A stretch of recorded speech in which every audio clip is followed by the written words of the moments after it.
The go live button, right?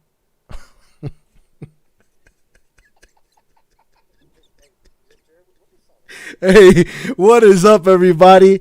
Little behind the scenes debacle. Anyway, do me a favor, guys, and hit a one if you can actually hear me. And like my guest said, what the fuck did we sign on for? Perfect. Awesome. So you guys can actually hear me, see me. Let me know before I actually bring on. Oh, perfect. They can see me. So my two guests are two nuts, two good friends of mine, people that I look up to, as hopefully they look up to me as well. And we're gonna have pretty good conversation, I hope. A little bit of arguing, a little bit of differences, just the whole gambit of ideas on these little tidbits or what is it? Little bullshit that I was thinking of. I can't even think right now. Anyway, we're going to put these two crazy guys on real quick. And here we are. We've got Steve McCray and AT2. Sorry, I was going to call you R2D2.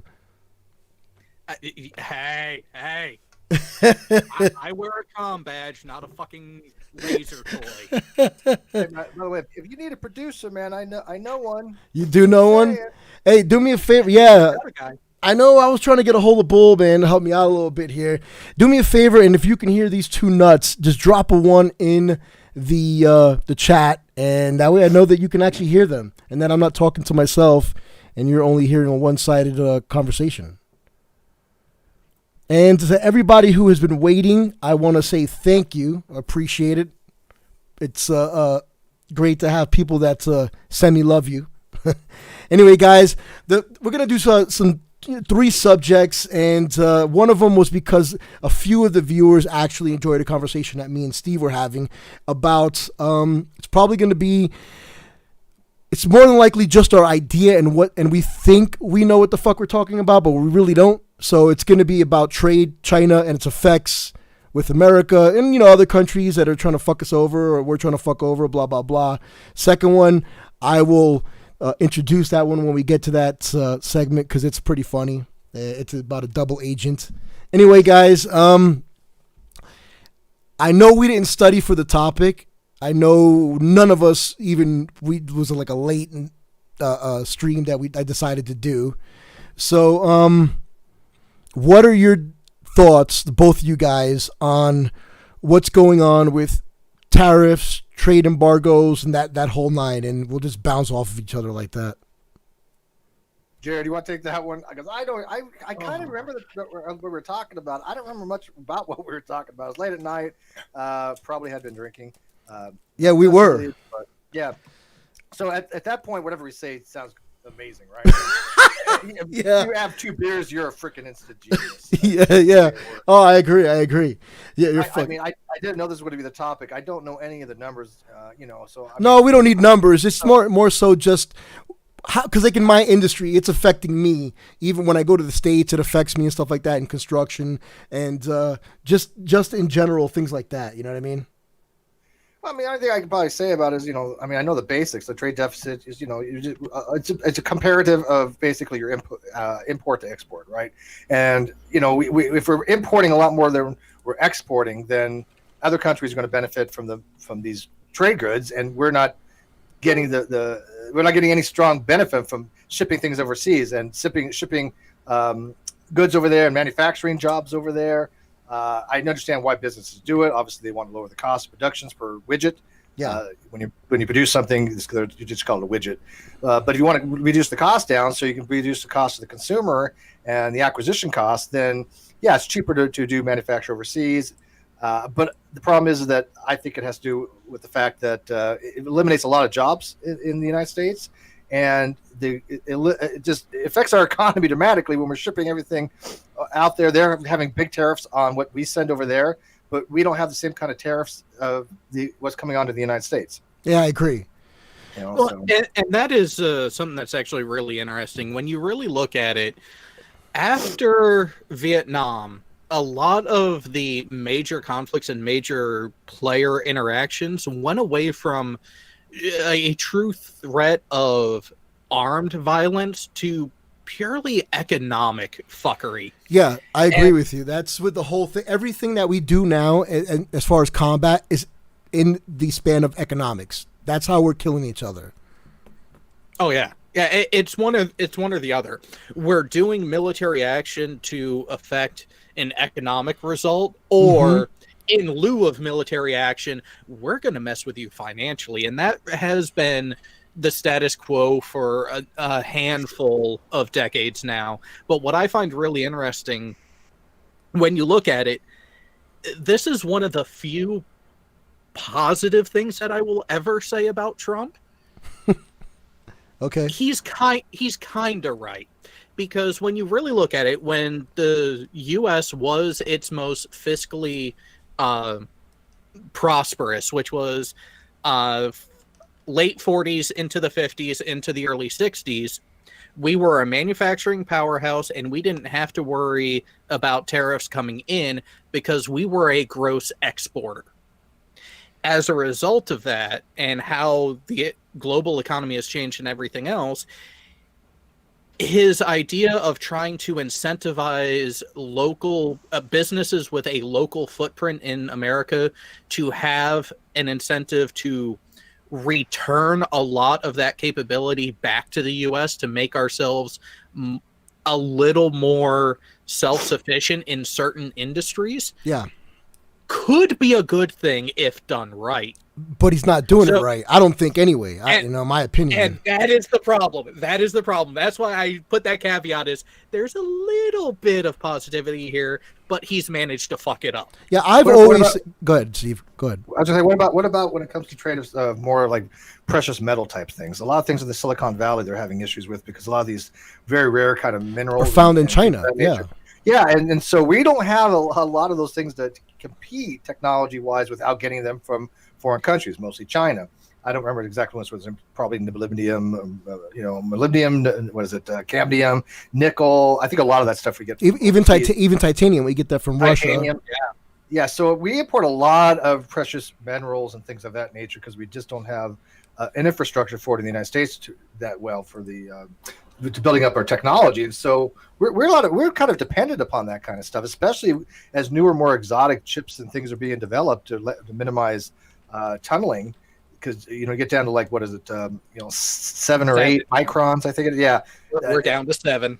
And which is, by the way, I know you know this because you deal with this a lot. But 2-3 decades ago, they would have thought that impossible. But they found some of the same precious metals that they have in China and Brazil. So in my opinion, if we attack Brazil, take it over, we don't need China anymore. Well, that's, hey, look, almost every war is because of military. It's not because of military things; it's because of financial and economic. Of course, yeah, of course. That's what makes the world go round is money, and being the powerhouse and the bigger brother to everybody, we're gonna bully everybody into our will. And then we've got the next door neighbor, China, who's just as big as us, just as muscle bound, and they're just as trigger happy.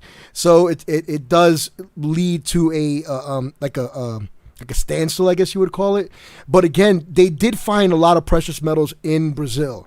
I don't know what's we're going to do about it. I don't know how we're going to go about getting that precious metal from them, but it would definitively take away us from sucking that titty, I guess you would say, from China. I felt like sexually harassed.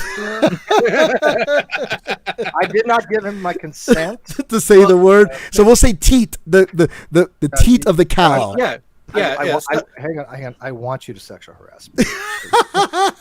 That hunk of Puerto Rican. I'm begging for it. Knew that comment was coming. Just don't ever sexually harass her because I will snap you like a twig. Well, keep trying to keep this train on a bit of a track. While the discovery of certain minerals being available through Brazilian hands versus the Chinese market does have its allure and potential benefits, there is something else at hand that, given what else is going on and the larger picture of just survivability of the species in general, that you have to be concerned with is Brazil does not have the best record about actually taking care of itself from an ecology standpoint, from an environmental standpoint. So if they end up becoming a massive exporter of these minerals, what further ramifications, not just in their own country, but expanded beyond, is there going to be if they continue their less than stellar record about being stewards of the actual planet itself? Yeah. Oh man. And see, and that's where these sorts of business things, a lot of people who are just looking at it from the outside are like, oh, well, if it's here and you can get it cheaper, just get it from there. It's not always that easy. No, it's not always that easy. I agree with you 100%. It's the same with me. I'm in construction, and just because I can get concrete cheaper from someone else doesn't necessarily mean that I should do it because of the relationship that's built with this other company. And on top of that, building with this new relationship with this other company, they can give it to me cheaper, but what bullshit are they putting into the concrete?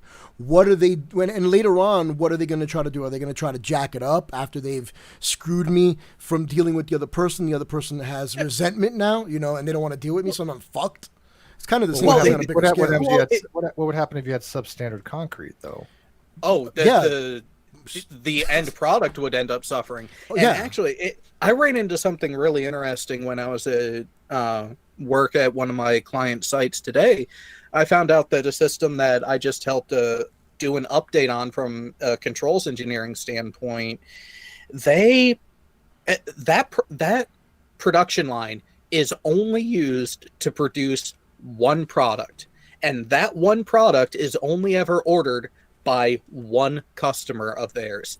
The only reason why they are putting in the effort to keep this system running, to keep producing this particular product, is only to keep that client so they buy other products from them. Are you talking about Magnum condoms? Because I can only find that one. Actually, oddly enough, Steve, you'll like what this company produces, because they're varying forms, gauges, and weights of rope, synthetic rope. Oh wow, that's damn. That's a Navy reference, not bondage, I assume. Yeah, not both. Because the only thing I know how to make is a slip chain. I can make a slip knot chain really easy. I didn't have to learn knot making. I wasn't a bosun's mate. But think about it this way: with the investment they're putting into the maintenance of this line, that is only beneficial to one of their customers.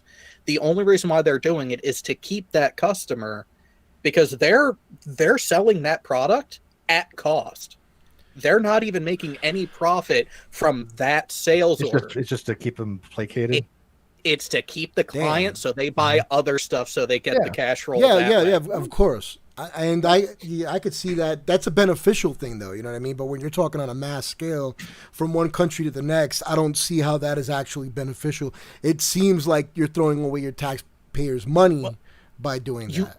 You get similar deals like that all the time, internally and externally, both within a single nation and between nations, where, okay, you know what? I'll take the hit on this deal, but this other deal that we have in the works, I want these conditions in it no matter what. And you get those sort of cross-deal negotiations going on at that high of a level, which is why you always end up...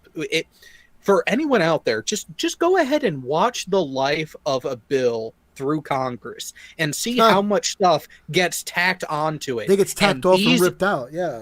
And the stuff that gets removed. Yeah. Exactly it. That is the type of wheeling and dealing that happens both in the private sector between businesses and in the international scale between countries. You get that everywhere in it. It's just that most people aren't privy to those sort of discussions, of course, or paying attention. But you can actually follow it. There's actually websites that you can follow the path or the life of a bill from the time the initial writing or the script of it to the time it ends. Because let's say if I'm a congressman, right? The initial writing that I put out, I'll put on my website. You can actually find that. And then at the end, when you can go and you can read and compare, holy shit, it's not the same bill whatsoever. There's probably like 2 paragraphs in the whole thing that are exactly the same. So yeah, I definitely. Well, anybody that lived in 1975 would know how bills pass, because I'm just a bill. Yes, I'm only a bill. It's way before your time, dude. Oh, Schoolhouse Rock. Yeah. I was 4 years old, 5 years old. I remember the song, but I don't remember like to say it verbatim. Yeah. So I'll let you know. So here's a little thing. Here in Honduras, we were getting metal from the States. We were getting our rebar from the States. So we had this little Chinese lady. She came in and she's like, look, this is a sample of our rebar. It's the same density. She brought this whole kit to test both of the rebars. And it was a whole shebang. It was a whole show. The whole thing lasted like 2 days. So I was like, you know what? We're going to give you a shot and we're going to order our rebar from you. They had it. And it's funny because it's further away. China's further away from us than you guys. Yep. So we got it in half the time. We paid a quarter less, and my guys actually liked working with it better. They were like, it's harder to bend, it's thicker, it's harder to bend, but we like it. So with that being said, China again undercutting us with sometimes a better product, sometimes a shittier product, expediting the product as well as cutting costs. I want to know how they're capable of cutting costs. How do they do that? Oh! I can tell you exactly. Cheaper labor? Yeah. Well, besides the labor cost, let's just look at it from a tangible standpoint. What are the materials that make up rebar? What is the process to make it? Depends what you have facilities in both the U.S. and China that are doing it. However, where are the materials that the plant in America, in the U.S., is getting it from? Well, it depends what rebar is, right? Usually it's made of steel, nickel, and a bunch of other metals. Manganese, yeah, you've got galvanized. And a lot of those materials are imported into the U.S. for these processes. So you have an additional lead time there, and additional cost from the U.S. plant that China doesn't have to worry about.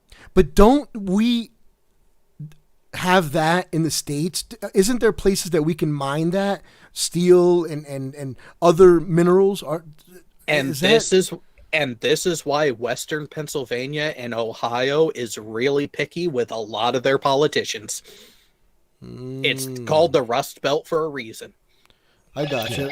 But where are the more like there's one type of rebar that uses manganese, but that's going to be produced in South Africa, so in China and other countries. So it really depends on. In fact, we don't have like the factories we used to have. There used to be a lot of factories. That would turn of the century that would do a lot of the stuff with steel refineries. Steel refineries, and you would have galvanized steel, then you would have different grades of hardness, and you have there's a whole bunch of schedules you can look at to tell exactly what the tensile strength is. Yeah. I mean, it is. You have to have a degree just to figure out the type of exact material goes in there, the ratio of a nickel, and if it's got a coating, if it's going to be heat resistant, if it's going to be rust resistant. Okay, rust resistant. Yeah. So there's 1,000 things that go into these factors. And so it's not one size fits all by any stretch of imagination. So I think it probably is the manufacture of those things is going to be very much cheaper in other countries where they have a lot of these minerals and things already there. I mean, we don't have a lot of these factories. We don't have a lot of mines. Matter of fact, mining has gone down quite a bit. We remember having all those big open copper mines. Yeah. Like in Utah. Yeah. So well, one of the somebody in chat, Peta Hines wrote, Australia sells it cheap to China. They raid our mines. I didn't know that they got a lot of product from down there. Well, and that's the thing is you have a different cost for those different sources and different shipping avenues. So your Chinese plant, you have two things going on there. While yes, they're managing their costs on the labor side in a different way, but they're generally speaking getting cheaper and easier access to a lot of the materials than the U.S. is. And part of that are these international deals. Because let's be honest, our number one competitor globally from the U.S. standpoint is China. Yeah, and we are losing. I tell my wife in another 15 years we're all going to be speaking Chinese. Ni hao ma. Yeah, I'm going to be fucked because That, I mean, the whole. And here's another thing that a lot of people don't know about. And this is, I don't know if you guys know about this or not, but did you know that China is actually, they've built a railroad from Africa all the way to China, and in between all of the countries that they've had to build that railroad with, they've actually done a favor to them, and that favor at the end of the day ends with China pretty much owning that particular country. They've been to Tajikistan, Kazakhstan, they went up through Mongolia, and there's parts of India, well, not India, they went through Pakistan. I mean, so... Well, most of the debt in America is owed to China. Yeah, but here's the thing, that we did nothing to stop it. Yeah, we did nothing to try to stop that. That is crazy. Well, no, see that there's it's not that we did nothing, it's that our efforts failed. We tried. The U.S. tried. Guaranteed in some way, there's going to give it 20 to 50 years. Some document is going to be unclassified, and it'll be able to be shown that the U.S. tried but failed in its efforts to restrict that sort of growth of economic impact of China globally on those sorts of deals. Yeah, because when I heard about that, I was just like, what the fuck, man? You know, that's just... It literally opens up our vein. You know what I mean? We're dying here because of stuff like that. Yeah, and this is where I tell people that a lot of Trump's rhetoric is not just completely wrong. He's an idiot who overblows shit in the wrong sort of way. But there is a lot of information that he actually starts from that does have the grain of truth that actually started it. But Trump being Trump and other politicians being other politicians, they start there, but what they actually end up saying and what they actually end up doing doesn't necessarily follow. Yeah, I agree with you there. So with I didn't find any segues, so we're just gonna like bum rush into it because I was literally trying to find a good segue and I couldn't find any. So with that, I've learned a lot just so you guys know about that whole situation, and I don't know jack shit about it. Yeah, well now, yeah, no, and I pretty much it was just what I felt and what I thought, you know. But with that being said, did you guys watch the debates last? What was it, like 2 days ago? Yeah, a couple days ago. I didn't, but I know of it, and I couldn't sit. I just can't listen to that. I can't. See, Steve, this is where you go with the highlights from both sides of it to get the actual total highlights. And I have to say, it wasn't as bad as I was expecting it to be, but in my sadistic and twisted nature, I still found it hilarious, especially a lot of the reactions, because most of your public reaction has been about stuff that is really immaterial and insignificant. Like, what's the number one comment that has been against Pence that you guys have heard? For me, is that he's pervy. That's what I've heard. You know what I mean? Pence? That's Biden. From the debate. Oh, from the debate was their inability to control the COVID. I didn't watch the debate, but I would say that probably that they don't have any kind of healthcare program. Those are the two things. Yeah, it's pre-existing conditions. No. What was the number one thing trending? Actually, I don't know. Until yesterday, I haven't the checked fucking fly. The fly. Yeah. Yes, and that's a great segue for the fucking fly. Yes.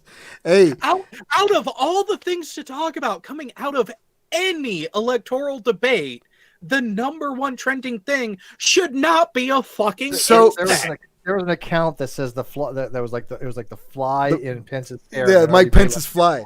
50,000 subscribers in a matter of like 10 minutes. So here's two things. One of them on a serious note, and another one on the other one on a joke. The first one is, I was listening to NPR, which I listen to it like it's my Bible, and the company that does the merchandising for Biden, the minute they saw it, I mean, the minute they actually photoshopped a picture of Biden holding a fly swatter. The picture's not real. That company photoshopped it and threw it out there. And they've bought over 500,000 fly swatters and printed Biden 2020 on them. Hey, can you do something? Can you turn your gain just a little bit, because your gain is a little bit higher than Mike. I put my mic in my mouth for a second there. That's why. Yeah, you're eating it or something. He got excited. We Might be hungry, but Steve. I ate before I went on air. I have a routine. I shit, shower, shave most of the time if I'm going to be like actually on camera. I'll make my coffee, and then what was the other thing? There's something else. Oh, I eat. Yeah, I guess I eat, and so I'm not like starving. So it's a routine. So, yeah, I didn't have a routine because I got out of work. I got finished at 6:15. I drove as fast as I could here, try to set this thing up, and I still smell like ass. So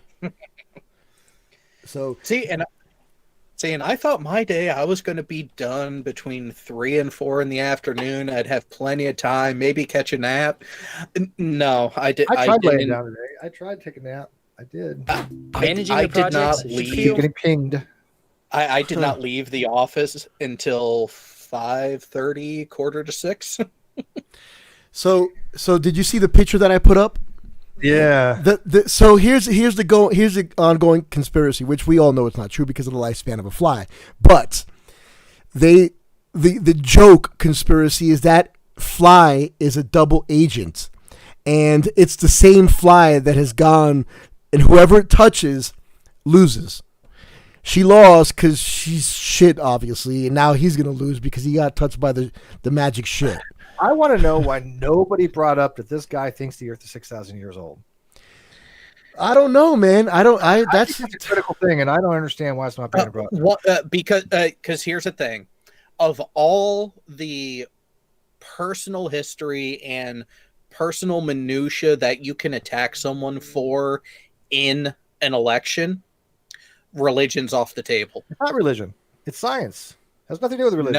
No, well, I mean, it does to him, but it is tied to his religion. It will be spun that you are attacking his religion. Yeah, no, I agree. In that case, it's tied to religion, but it doesn't matter. It is about it is a scientific fact that he ignores. And if you're talking about climate change, and you're going to have somebody making policy on climate change, and they don't accept science, they have no business being in office. No, I agree with you. They need to look at things objectively. If you're a religious, look, to me, I believe in God. What kind of God? I don't know. But I believe that there's something out there. Don't know what the hell's out there. So, but I do look at things objectively. I'm like, okay, Yeah, but you're not going to have if you have doctors telling you, hey, you take this medicine and you're going to die. You're like, oh no, it's going to be give me autism or something. No, hell no. I'm going to take the pill. Yeah. By the way, can you give a Wild Chesh moderator? Because that is her. Do you need another mod? Because if not, people come around and pretend to be her, and I don't know. I'll do it a little bit. No, but getting back to the point, the question you put there, Steve, was why aren't people going after him for this belief?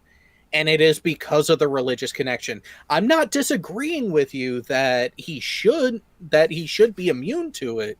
I think, yes, criticize the ever-living fuck out of him for being that wrong. Yeah, no, I agree. But because of that religious connection, that's why people won't do it.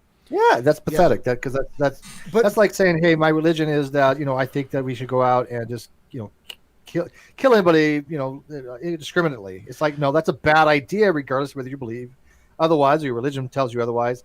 I mean, has nothing to do with separating church and state when there's certain things that are fundamentally against the law or just objectively common wrong. Sense. How about that one? It's not a matter of abortion.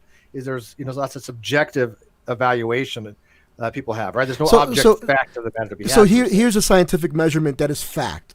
We know that X amount of years, let's say 30 years ago, the polarized caps were of a certain size, and they were melting at a certain rate, and then they were freezing again at a certain rate.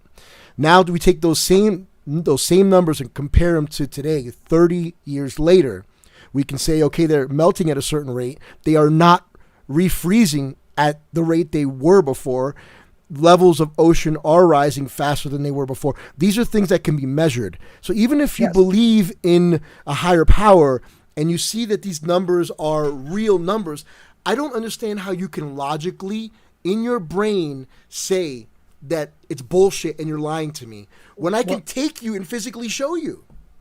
Well, what you're running into is a stubborn mind. I would even say the mind of a child, because a lot of your anti-climate science people, like Pence and others, they stick with a very simplistic view of it. And if you notice, they stuck with the first misnomer that it was given, global warming. Well, how can it be global warming if it's still getting this level of winter in these areas of the US and Canada and all this? So when it was actually changed to the more appropriate climate change, if you notice, they didn't update. The people talking against it stayed stuck with where they were.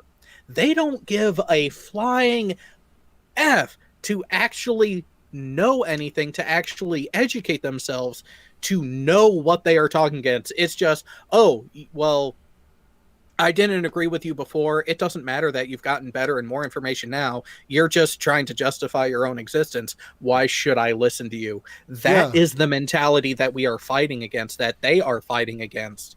And for someone of that mentality to get that close to running the freaking country, can we all be thankful that Trump... But doesn't he also believe that the Earth is going to be, celestialized, pretty soon? There'll be the second coming, and why do we need to really worry about it too much? I think that has that position. So here's the thing with the second coming. I don't even know which denomination. I don't even know what denomination he is to know where he falls on that particular level of beliefs. Yeah, but again, we've been waiting for Jesus Christ to come back for how many years? He's a busy guy. I mean, he's allowed to be a little late, ain't he? He's allowed to be a little late. Wait. Depending on which metric you go by, he's either 20 years late, 35 years late, couple hundred years late, or almost 2,000 years late. Yeah. Because if you go by the literal translation, he was due to return in the lifetime of his apostles. So according to my mom, according to the book of my mom, he's coming back every weekend when I used to come home late. That's what it is. Every weekend he's coming back. And you keep missing him. We keep missing him. Late because you're gonna miss him. That's crazy. So we have Desmond Dunn says science is self-correcting, religion isn't. That's one of its big diffs, which I have to agree. It's a set in stone, whereas, and that's one of the things with like the beer virus. They're like, well, when the beer virus first came out, it was airborne and you couldn't touch anything, you were going to get it. And then 3 months later, it was this. And now it's just, because like he said, it's self-correcting. We actually study something and we see differences.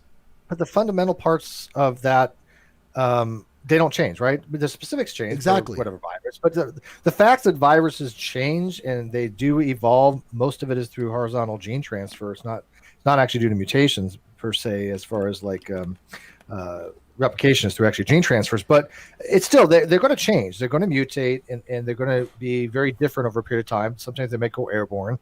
But the science behind that, we know the science.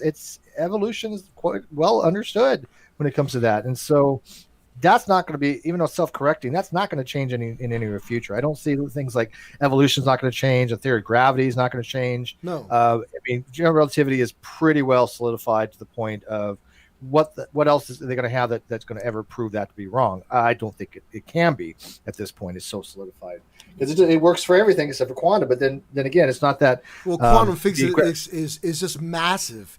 So the mathematical variations in quantum physics are just crazy. We don't really it's not that the general relativity is wrong. It's just that it hasn't been refined enough to work in that specific domain.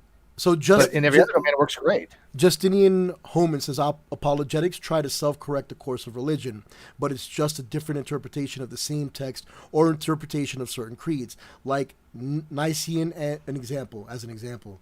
Yeah. Yeah, So well, the Nicene Creed, was at 300 AD. I mean, Yeah. that is one of the foundations for the concepts of like that they have today. the church. But yeah, but if you actually read it, it makes no sense to me. It is It doesn't sound like they really had a really clear cut idea of anything. And then you get straight into the Trinitarian type concepts. They don't make any sense. Well, again, like I used to tell my mom, the lack of knowledge and understanding of the world that they had back then versus today, you can understand why a book like that was written. Because if we were to write a book like that today, I think it would be completely different. Well, it would be. And another thing in that vein, just to show this was the epitome of the people who you were dealing with in that realm, especially in that time period. When the rings of Saturn were first discovered and first visually observed, it was by a monk. It was by a priest. Yeah, it was. And he went to his higher authorities in the clergy to try to come to an understanding of what he just observed. Mm-hmm. Now, does anyone out there want to take a stab at what the church itself claimed was the origin of the rings of Saturn? No, I've never read that. The foreskin of Jesus. What? Yes. Jesus's ascended foreskin. How? That's a big wee-wee. That's a huge dingle-dong. If his foreskin is that big, that... skin is rather stretchy, though. God, but even then, it has its maximum amount of elasticity, man. Oh my God, I've never knew that. That is crazy. And that's where you really need to. That is always one great way that I do enjoy telling people that story, that little bit of history, to keep the people in check on what they were and were not capable of actually coming up with and thinking, and where their priorities actually were at. Just think if the church wasn't as dominant of an institution as it was 500 years ago. Elite, though, dude. I mean, I know that story, and it is true. But the thing is the real science people in the church, they were not like that. I think that is a bit of a misnomer. Because even like Galileo, the church knew that Galileo was right. Of course they did. But you relinquish a little bit of control over the individual's mind if I tell you that this is this way now versus the way... This is heretical. Yeah. If I tell you every 5 seconds that, what, God is telling me that I'm wrong, eventually you're going to be like, this dude's kind of full of shit. You know what I mean? No, and that's what I was actually getting to, Steve. It wasn't so much the intelligence, it was how held back the humanity in general and in totality was because of it.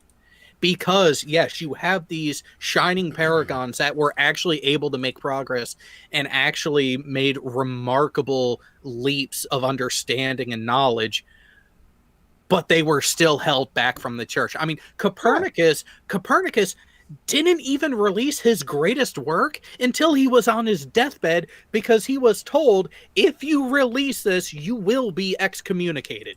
Yeah, well, Galileo knew Copernicus was right.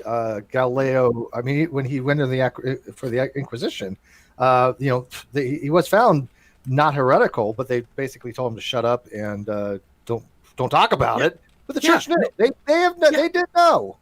But it's that control of that information. Imagine if that control wasn't there and we were actually allowed to progress more unhindered in those areas. Well, we're supposed to have that nowadays, but I think we're reverting. I think we're going backwards a little bit.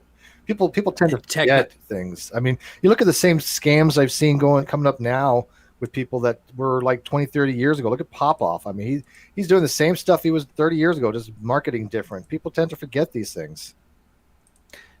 And I credit this both to a bit of manipulation of the masses, in that a mass that is distracted or otherwise diverted in their attention is far easier to control.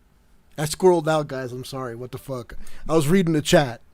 I fucking squirreled out, man. Squirrel! Squirrel! Teddy ball. What the fuck? I just came back. I was like, what the fuck? I just missed that whole thing. You saw Charis in the live chat. You're like, oh, Charis is up there. That's funny. I'm sorry, man, guys. All right, I'm back. But I mean, with that, you had that change. You had the Enlightenment during the Renaissance period and everything, and when you really look at it, you get these ebbs and flows of human advancement.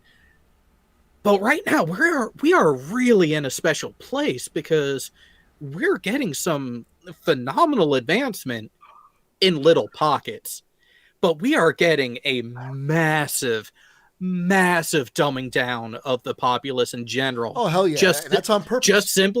Just simply by the application of technology and distraction.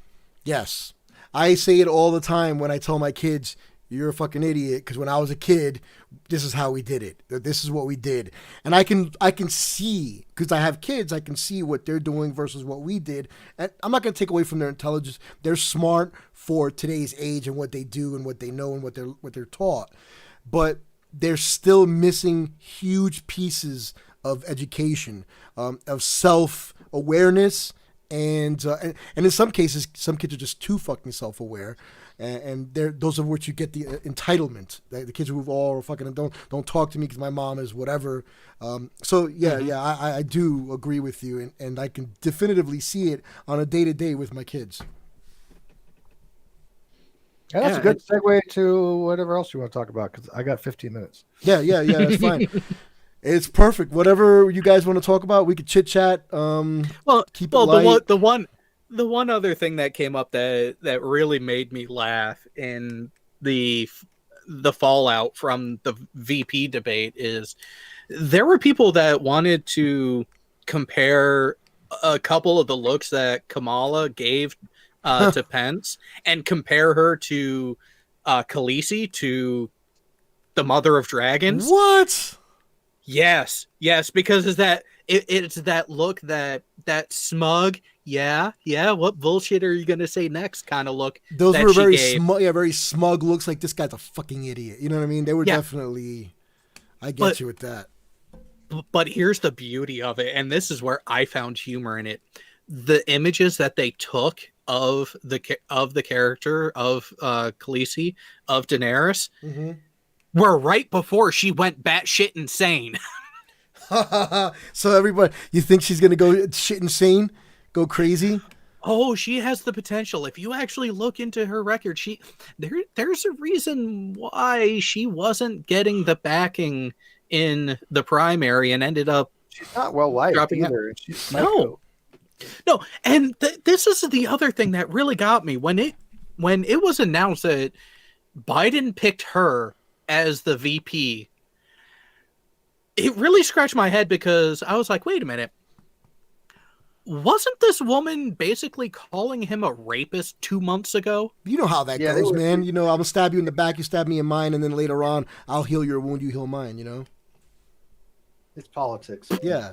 But she wasn't shy or quiet about it. That's the thing. Yep. No, she wasn't. She was very vocal about it, and I was very surprised as well when he picked her. I can see why he picked her, but I think he picked the wrong person for that particular job. There was another lady who, a beautiful black woman who comes from my neighborhood, and she's a congresswoman now. I don't remember her fucking name, and she kicked ass. I would have picked her because she's well-rounded. You know, she speaks the truth, and she's liked. You know, she's a new, fresh face, is what I'm getting at. Well, and that's the thing is you'll have faces like that. You'll have people like that come into politics and get into Congress, essentially get into the entry level segment. But keep an eye on them, because getting into that level of office, it changes you. And you either are only there a term or two because you ultimately just can't handle it and are like, fuck this, I'm done. Yeah. Or or it really changes you and breaks you in some sort of way, and either exposes that you really weren't the best of person to begin with at your core, or you end up like Bernie, who I think sometimes forgets where he actually is. Well, you're talking about somebody asked where you asked about Yes, Stacey Abrams. that's who I was. That's who I was talking about. He could have chose. I think there was Susan Rice. Yeah, Susan Rice, Stacey Abrams for me really stuck out. And he would have with Stacey Abrams, he would have gotten African American vote, the Latin votes, the Indian vote. I there's a lot of people that would have followed her. And I think he should have picked Cheshire because I think that would have solidified the win. That would have been a hands down win. We wouldn't even have to go through anything. It would just give him the keys to the White House. Done deal. Sure. Yeah, but people got to remember if something happens to Biden because he is old. I mean, then you have Camilla, going to be president. But then at the same token, if something happens to Trump, you got Pence. What's the lesser of two evils at this point? Cthulhu. Oh man, even Cthulhu doesn't want to come around. He's like, "Fuck this shit." And that is a thing. I am really torn this year because 4 years ago, I could not vote for either of them, so I actually did write in for Cthulhu. Okay, I can't do that 2 elections in a row, but I really don't He's gonna know. Be sad you didn't summon him this year. Yeah, I will definitely be voting for Biden. I have to do it. I'm gonna. I have my registration. I'm gonna fly to the States. I'm going to vote, and then the next day I'm gonna fly back to Honduras and let you guys deal with it. You can't do it remotely, by mailing.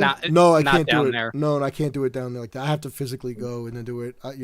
But I can't have somebody mail me the ballot. Then I can fill it out. But again, it would be a pain in the butt because I need somebody to witness it, and it's just. I definitely think that Trump's not going to win. I think Biden's going to have it. He's going to have 270, 300 electoral votes. A lot of the swing states are going to go his way. The reason Trump did really well last time, he got Florida, which I think has 29 electoral votes, something like that. And it was dominoes after that. But I think because there's some swing states like Texas and Georgia and Florida again, yeah. And I think a lot of them are going to side with Biden. I just don't see. So he might get a popular vote. But no, you know what? I don't think he's going to get the popular vote. He didn't get the popular vote last time. Right, no. He didn't get it with Hillary. But yeah, I think it's going to be a pretty significant loss for Trump. And I thought Trump was going to win last year, and he did. So, we'll see. So have you seen the voter suppression that Florida's doing after the people have voted to give back people who have done their time, their rights to well, they want to do it for white collar crimes and things of that nature, which I don't have a problem with, to be honest with you. I think that the whole felons not voting thing should have been only for more violent type crimes. So here's the thing. In Florida, they gave everyone their right to vote back as long as they've paid all of their fees and fines and everything is done. I don't think that's true for the felons, for the violent felons, is it? I don't know. I can look up into it. I don't think they even did it yet, did they? Yeah, they did it. They voted it in. It's done already. But their Congress, the state Congress, voted and added some bullshit to it. Of course, they always do. So the citizens said, we're giving everyone that has done their time 100% back their vote, their rights to vote, period. So Congress was like, their state Congress was like, okay, you voted it in, we're going to fuck it. So what they did was they wrote in very strict stipulations. So let's say if somebody stole the car, right? They did their probation and everything. They're done with their probation, but the fees for the car that was stolen weren't paid because generally they're not. Then you can't vote. You need to actually find the county. Yeah, I know you have to pay full restitution. Yeah, full restitution. And that includes restitutions that weren't implied by the court, which is bullshit. That is. Ooh. See what I'm saying now? So let's say I stole your car, Steve. The court says, and your car was worth $5,000. Another person I know stealing shit.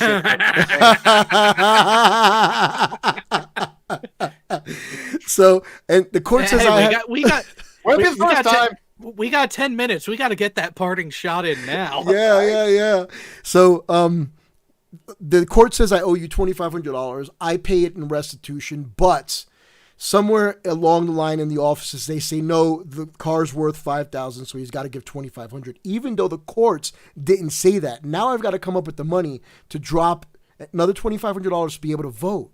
So there's a lot of people now that are like, famous people, rich people that are down there that are helping these individuals find to pay off their debts, and which I don't think here again, it's a right to vote. It's not a privilege, because what's that old saying? No taxation. What is it? How does it go? Taxation upon representation. No representation. Yeah. No taxation. No. Without representation. Yep. So and that's And you're, it's and you're right talking, there. you're talking about Amendment 4. In there. Okay. I shouldn't, anybody who, if I've done all my time and I am an outstanding citizen, there is no way in the world that I should be paying taxes if you're not allowing me to vote, because they're not representing I me. agree with that. No, I actually think that is a very strong argument about giving the rights to vote for felons again. A lot of the things about the rights again goes back to disenfranchisement, and a lot of it goes back to they didn't want blacks to vote. And so these are antiquated types of things, and I think that we should give felons another chance, except for again violent convictions. But for white collar stuff, I think it's a very antiquated type. I think violent and drugs. Yeah. Well, no. I mean not drugs. I mean white collar and drugs should get their thing back, except for violence. Oh, yeah. That's what I meant. So here's something though that you said there is no taxation without all the rights and everything that come with it. Mm-hmm. What about people who are resident aliens? They're still paying taxes, but because they're a resident alien, they're not a citizen. Well, by the same token, though, we have people that work underage, or there are 16, 17-year-olds that have jobs. They can't vote either, right? So it's not all inclusive. Well, and that's where the legal age thing comes into play. And there are people who have started advocating for lowering the age to vote. Yeah, I know. Yeah, we've actually, Chester and I have had that conversation. Yeah, some places to 6. I don't trust a 16-year-old to make. Neither do I. Some of them, very small percentage. Yeah, but like my son, I definitely wouldn't trust him with that. Yeah, because of the aggregate, I am a hard no on that. Because of the aggregate, no. not because I want to hold back the shining examples. It's because I know what those shining examples are surrounded by. And sorry, you need to go back into. Oh, I'm glad I stopped myself there. I almost said something really bad. We'll end up getting like Keemstar for president or something. I would rather have Keemstar for president than any of these jokers that are running right now. Hey, Idiocracy was supposed to be a movie, not a documentary. Shit, I think I'm going to go up there and run after this 4 years. I need to find a running mate. Any of you two willing to do it? I would never get into politics. Yeah, it's freaking crazy. Because I said I'm never going to do a political show either, so what I end up doing, political show. But here's the thing, though. Regardless of political affiliation, what your doctrine is with that, everyone needs to just go out and vote, and that's what I've been pushing from down here. If you're complaining about it and you don't go out and vote, then fuck you. You're just, Exactly. That is my thought. The people who actually do just grind my gears that little bit are the ones who want to bitch, moan, and complain about the results. But when you ask them, did you vote? Who did you vote for? No one. I didn't do it because my vote's not going to count. They gave everybody a lot of options, though. This is what I get pissed off. It's like the DNC. I'm glad they did this, but it's just like, again, I didn't want Hillary to win, but DNC is notorious for giving the other side a win. I mean, they just picked the worst possible candidates, worst possible running mates. I mean, they could screw it up pretty bad right now and give Trump a win if they're not careful. So I think they do that by design. There's no way Maybe. you can pick 15 of the worst consistently. Yeah, How do you do it? The best we have. I mean, America has 300 million people, 330 million people, and we get the shit for candidates. I don't understand. Have you watched the entirety of the political landscape in the U.S. over the past, let's just call it 15 years? Huh. It's gone downhill with an increasing amount of pressure on that accelerator. Oh, I agree with you, but there's still good people out there. There's still people that deserve our vote. There's still people out there that have our benefit. Even though they seem crazy as fuck, like the girl that was just voted in from in New York from the Bronx, she's batshit crazy, but she means well and she's doing well. Why don't we get like a Neil deGrasse Tyson or a Bill Nye? That would be fucking awesome. Well, dude, can you imagine Neil deGrasse Tyson's president? Fuck, we'd be like 200 years in the future in a matter of months, probably. With here's the thing, and this is the actual. Some people are going to agree with me. Some people are going to be offended, but you know what? I don't care. The reason why good people like that don't get into politics is because the good people in politics always get screwed over and pushed out the door. It's your amoral and unethical people who stick around. You got it. That's what it is. I mean, politics is designed basically to promote the shittiest of the shittiest. Yes.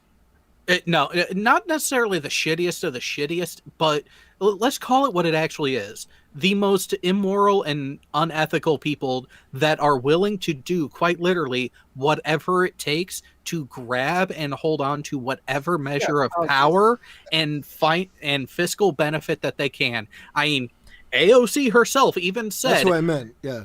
Yeah, AOC herself even said, after being in office for 6 months, well... if we don't vote ourselves a pay raise, we're just going to find other ways to get that money. Which is crazy. Even if you have some kind of ethical things, you still got to, like there's writers where, you say, look, if you want me to vote for your bill, I want this writer that that's completely unrelated for my constituents, and it's all a bunch of politicization. And so I think that needs to go away, but you got to play the game. And so it's ridiculous how the system is set up, because it's every man for himself, because they want to get reelected. They want to keep their constituents happy. That's all it is. But here's the thing, and it's not all of their constituents that they want to keep happy. It's the select few that actually line their pockets the most. You know exactly. What I mean? So, there can be 15 people in a room and 2 guys are the shittiest people on the planet, but they're lining that pocket hardcore. That's the interest that they're going to have. That's who they're going to follow, and that's who they're going to want to appease. Fuck the other 13 people. It's those 2. And that's what politics has become. It's become an appeasement. It's appease the guy who's fucking lining the pocket, whether it be the what is it, the Koch brothers, the Koch brothers, whatever they're called. The Koch brothers. Yeah. I always call them the Koch brothers. My wife gets mad. So yeah, it's just the craziness, and something's got to change. So again, I'm going to reiterate it to the people that are in the chat: if you don't go and vote this November, and you come into anybody's chat, fucking bitching, I'm going to call you out.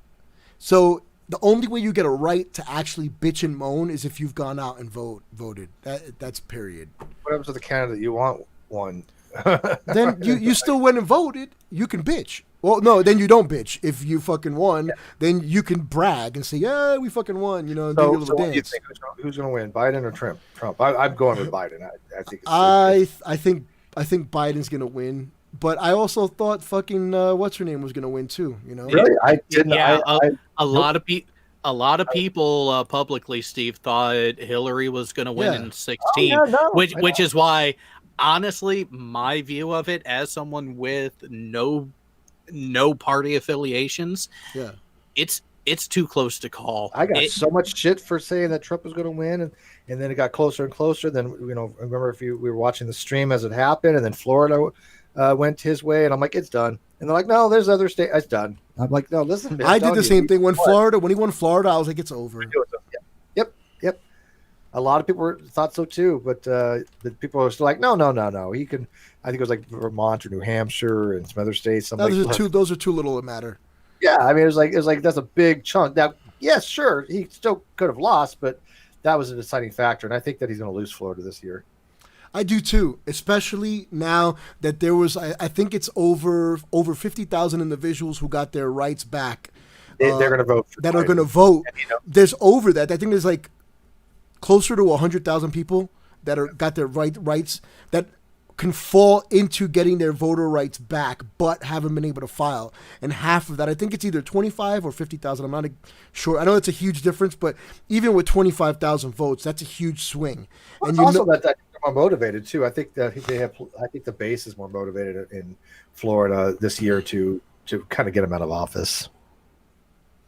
Mike Wells says that Michael Wells thinks he doesn't think Biden's going to be capable to serve that long.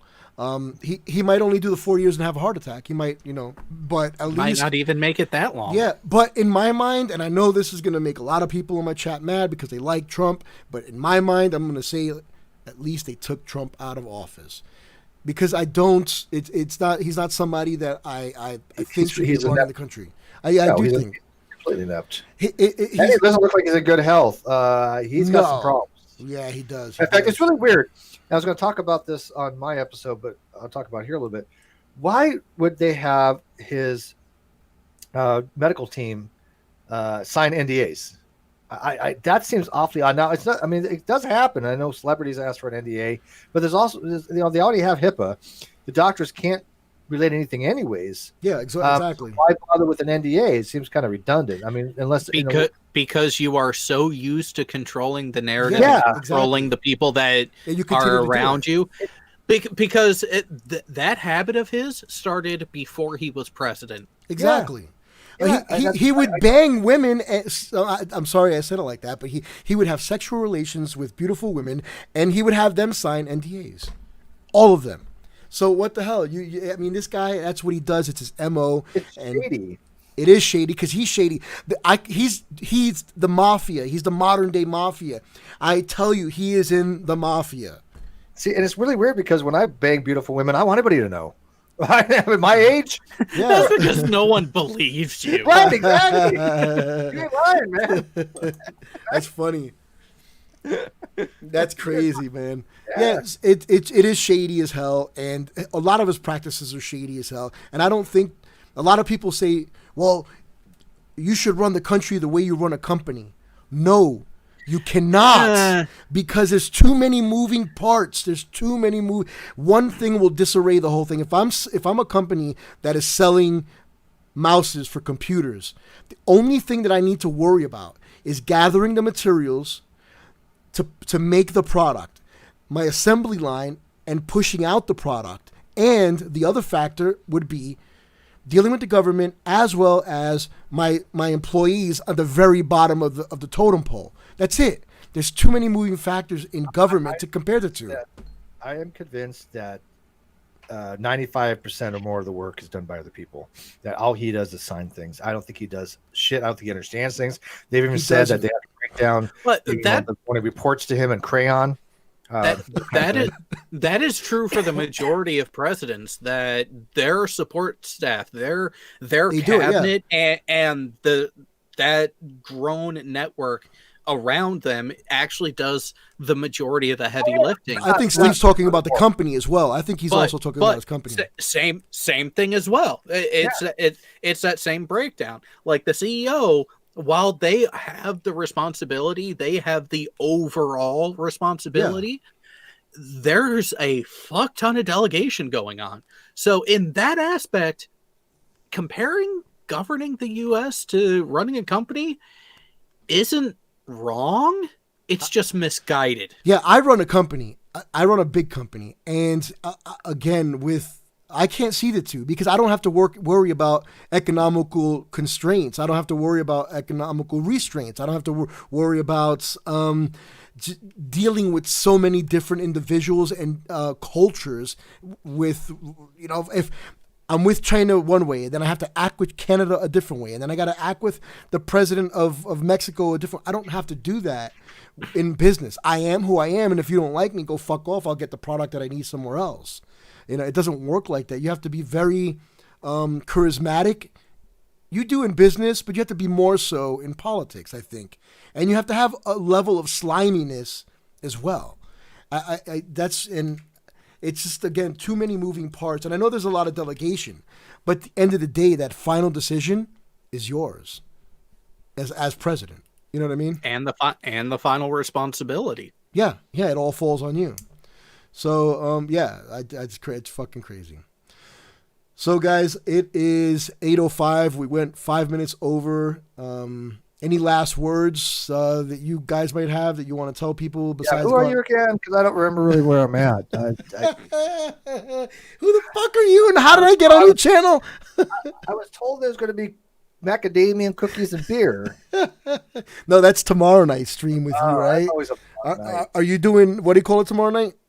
I think I'm going to do controversy tomorrow morning. Chester has a thing at 9:30 Eastern she's doing. I think she's doing that time of the month. Okay. I don't step on her, so I'll probably do it in the morning if I do one. I haven't really felt like streaming lately. I'm not going to front. It's been really, there's obviously stuff going on, and I still put out a lot of streams. I mean, I do put out content, but I just want to wait till next week, I guess, and just let me know when you do another Let's Get Drunk on live, and I'll join and become you. instant geniuses, right? Yeah, and become instant geniuses. I love it, man. It's the best. How about you? So coming up this weekend, we are actually on my channel continuing what we actually started last weekend, where Saturday nights is going to be a full night. So we're going to have Kanarwa Tamar at 6 p.m. Eastern. And as long as we don't run over, which I don't expect to on this topic, thankfully, we'll then have a break and then have Veterans Talk Weekly on Saturday night, starting about 8:30 Eastern. Yeah, Steve, we changed it from Friday because Saturdays were just easier for me, and it worked easier for everyone else. So, why not? Hey, okay, ready for this, Steve? Say my name. Okay, great. Here we go. Ready? Crane. Dun dun dun.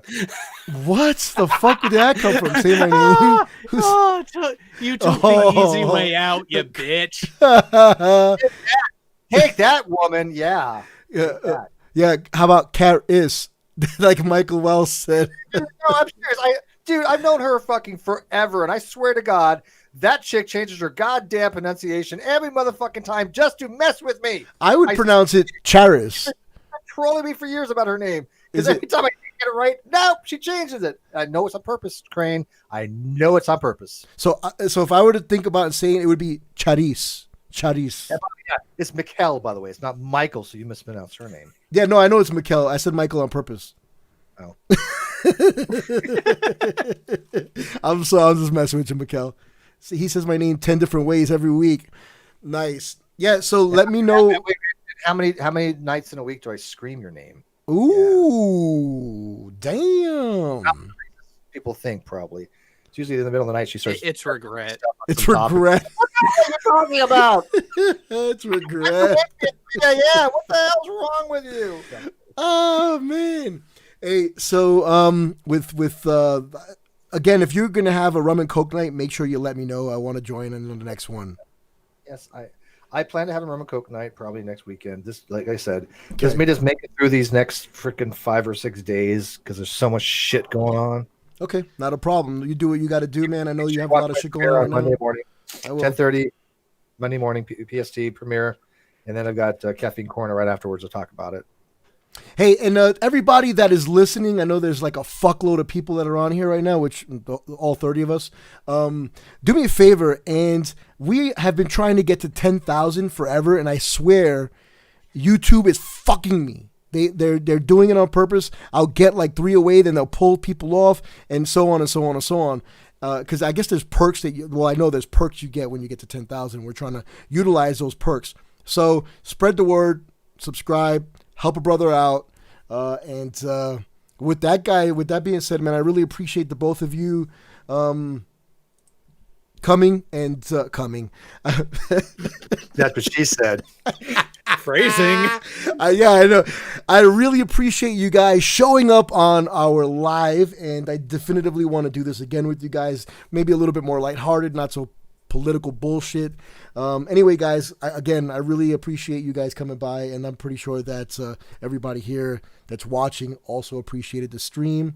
If they didn't appreciate it, then I don't know what to tell you. It's fun. Yeah, it's fun. Always a pleasure, man. All right. A pleasure. So, guys, do me a favor, you two stay on real quick, and everybody else, we will see you later. And make sure, I'll probably do another live stream tonight.